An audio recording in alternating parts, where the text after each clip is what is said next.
Actually, I have a question about that. He just said I could go first. Cormac, you've played NC State before, obviously, in your career, but like, what do you think it will be different tomorrow night over there? Obviously, like, what have you experienced before, and what do you think you'll experience tomorrow? Yeah, I mean, I've had a lot of history in this league.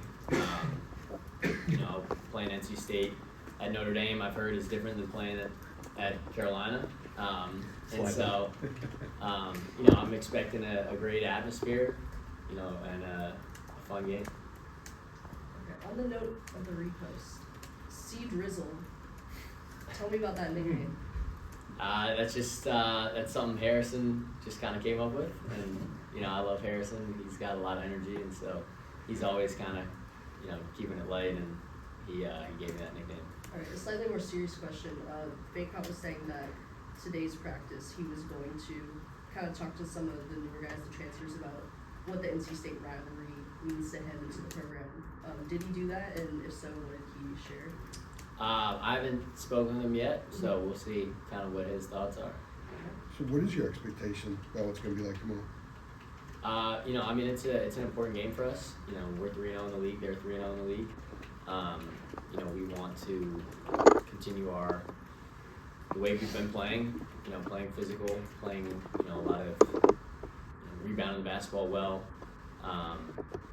and we want to win this game, and for a lot of reasons, but if none other than to just move to 4-0 in this league and stay undefeated. As far as the atmosphere goes, have you experienced an environment where you're called a lot of names during the course of the game?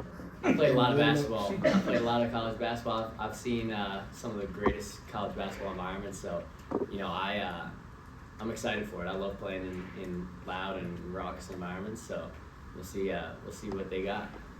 Cormac, obviously, as an offensive player or as a team on offense, you can get in a rhythm, you can get hot, you can sort of get on a tear. Do you think the same also applies for a defense? Because defensively, the last couple of games, it seems like you've been able to take it to another level, and that's what's helped you win these games.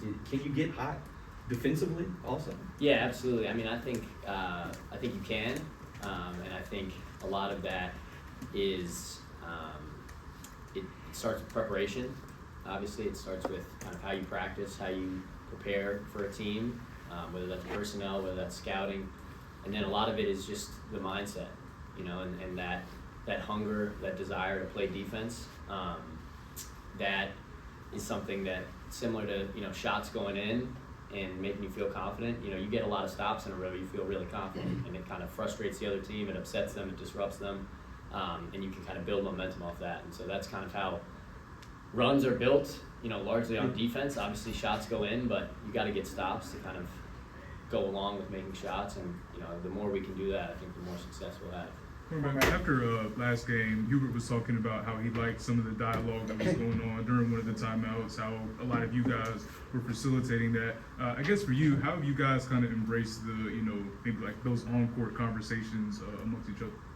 Yeah, we've got a pretty experienced group, and we've got a lot of guys who've played a lot of basketball.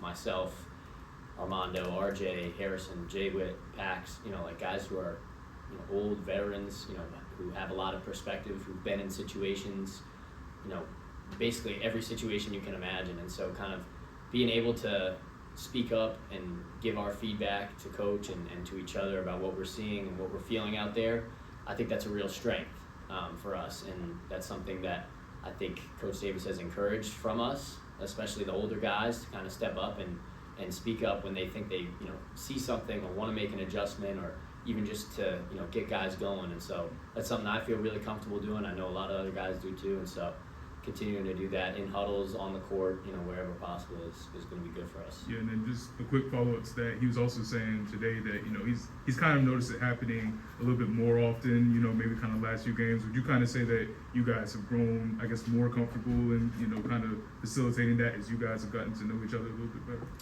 Yeah, I think it's less so about knowing each other or feeling comfortable. I think we've always felt comfortable with each other, and we've always been a really close group. I think, maybe in the last few games we've been on the road, and so I think being in those environments, that kind of forces you to play with a certain edge, play with, a little bit more toughness, more hunger than maybe you would have at home. You kind of have to have that mentality on the road, especially in the ACC. So, I think that could have something to do with it. Seems like the group is having a lot of fun. How much does that have to do with most of you guys coming off frustrating seasons last year, wherever you were playing? Yeah, I mean, I think that's part of it. Obviously, everyone loves to win, and everyone loves to be a part of successful teams. And so, the more we do that, I think the more you'll see us smiling, and I don't think that's a surprise. But I think we also just have a really good blend of personalities. We've been saying that all year. I think this group is really connected on and off the court, and I think that's a huge strength for us. It's something that I've experienced throughout my entire life. Playing team sports is when you have that chemistry, you genuinely like the guys you're with.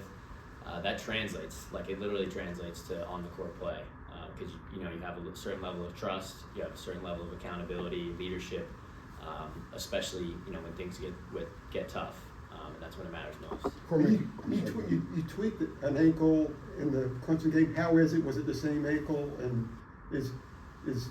have you gotten past where it hurts your lift on a jump shot? Yeah, it was the same ankle. Kind of one of the tough things about playing a long college basketball season is if you get an injury, it's hard to get it back to 100%, and so little retweaks like that will happen. It's something I've dealt with before, and so it's feeling good. Hubert, you just mentioned trust. Hubert was talking about trust earlier when we talked to him here a few minutes ago. And he said he showed you guys an example of that in the NBA about some guys that were trusting each other and some of which comes on the defensive end. Could you sort of elaborate on the difference between being in a unit where you guys trust each other implicitly on the floor as opposed to maybe when there's not as much trust? Yeah, I mean, the example he uses is actually from one of my favorite players of all time, is Kevin Garnett. I love KG. I love the way he plays with that fire and that edge. I think he's one of the best leaders and just energy guys of all time, and obviously his skills speak for himself. But he talks about the Celtics with Doc Rivers and kind of their philosophy of called Ubuntu, which is one of the ways he describes it is I'm where I need to be because I know my teammates where he needs to be. And so it's kind of that chain reaction of being able to trust where your guys are, knowing that they have your back and you have their back.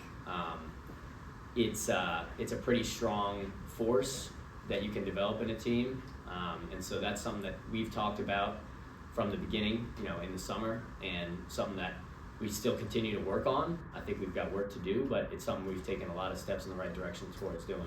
He went to trust, and I'd asked him about maybe a common thread with you guys closing out Oklahoma, Pitt, and Clemson, and clamping down defensively and scoring enough. He went to trust and said that's one of the components that you guys have used in closing those teams out.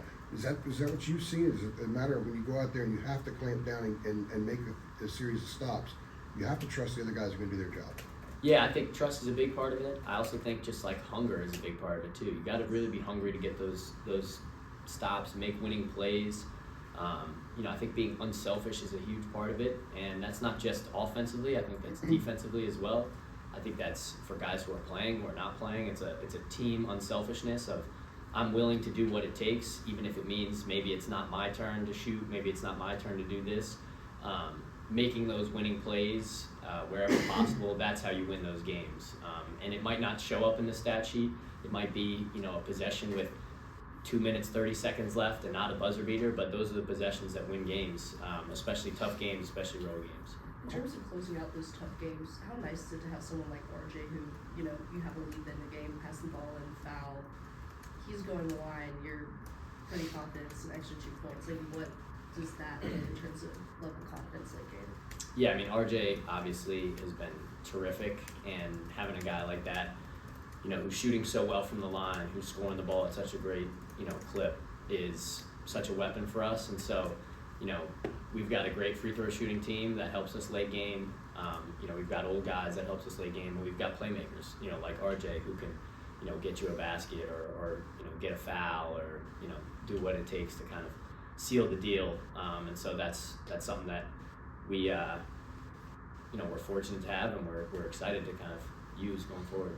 Cormac, I wanted to ask you about Paxson, and this is a dude that went from playing 35 minutes a game last year and scoring 15 points a game to having to pick his spots, and I think it's 10 minutes a game off the bench now. How have you seen him navigate that, not get his head down, keep his head up, and be able to be effective like he was at Clemson? Because there's some huge moments there. Like, how have you seen him go about that? Yeah, I mean, Paxton is like, we're talking about trust, we're talking about leadership, we're talking about accountability. Like, he's all of that. And, you know, I think that's a big reason why, you know, Coach Davis recruited him and brought him here, aside from the fact that he's a terrific basketball player and, you know, he's capable of hitting huge shots, you know, scoring the ball at a high level. Like, he can do all that, but he's a tremendous teammate. And that's something that I'm fortunate to have, you know, as a friend and as a teammate, and I know all the other guys would say the same thing. You know, he hasn't flinched, he hasn't blinked once in terms of it's got to be, you know, me or my shot or this, and that type of attitude is contagious. And, you know, I think, you know, guys like Paxton, guys like Zayden, you know, they, like Coach Davis always talks about, like, you couldn't tell if they played 40 minutes or 0 minutes. And I think that goes down the line for the entire group. And so, you know, he's been a tremendous example. But don't get it twisted, like, Pax is a heck of a ball player. And he will make big shots, has made big shots, and will make more big shots for us. And to that point, when you saw the 3 ball go in the other day, rainbow over PJ Hall, like, I mean, how did that feel? I'll tell you, it was no surprise because we've been seeing that every day in practice. He lights guys up. And so, you know, I think we were all really thankful that it went in because it was a huge shot. And then Seth hit the one right after. And, you know, those are guys who we know how good they are. And, you know, it was no surprise at all. Cormac, you guys have scored 100 this year, and you've also had games like 65, 70 points like the last couple. How important is it for this team to prove maybe to itself that you guys can win when it's an up and down game, and also when maybe the shooting's not there? Yeah, it's really important. You know, there is a lot that goes into winning a basketball game, and sometimes you're scoring the ball at a really high clip. Sometimes you have to win it ugly and defensively and, you know, in the trenches, as Coach likes to say. And so I think the past couple games have been a good example of how to do that. And it gives us confidence knowing that we can do that. And we're not a team that has to rely on scoring 90 or 100 every game, that we can win and hold the team to 55 on the road. You know, that gives us a lot of confidence in us and our ability. And I also think that speaks to, you know, how good of a team we are, because, you know, good teams find ways to win, whether the shot's going down or not. Can you speak a little bit to the 3-minute drill and I think Heber mentioned a score drill that you guys do practice in late game? What's been the impact of that in terms of your confidence in these late game situations? Yeah, I mean, I just like the rest of practice, you know, the idea and the goal of practice is to prepare you for a game. And so that's one thing that we feel has been good for us, is preparing in late game situations, preparing to get, you know, multiple stops and scores, like consecutively build runs. And it's, you know, the same thing. We practice ball screen defense, you practice offensive execution, defensive execution. You practice all these things because you want to bring them to the game. And so just like, you know, those other drills or practicing free throws, practicing whatever, you know, you want to practice putting yourself in a situation where you have to kind of, you know, man up and get stops and win games. The other day at Clemson, on what happened with the ankle, did Gerard just accidentally clip you on the way down? Because I don't know if you jumped and challenged it, because Jalen was out there too, right? Like, did he just get a piece of you and trip you up a little bit inadvertently? Yeah, I mean, I've seen the replay. I didn't really know what happened at the time. You know, I came down on his foot and just kind of caught an edge and tweaked it, which, like I said, being an already tweaked ankle, it doesn't take much. You know, I don't think there was anything more than that. I think it was kind of we were all kind of tight in airspace and landed on a foot.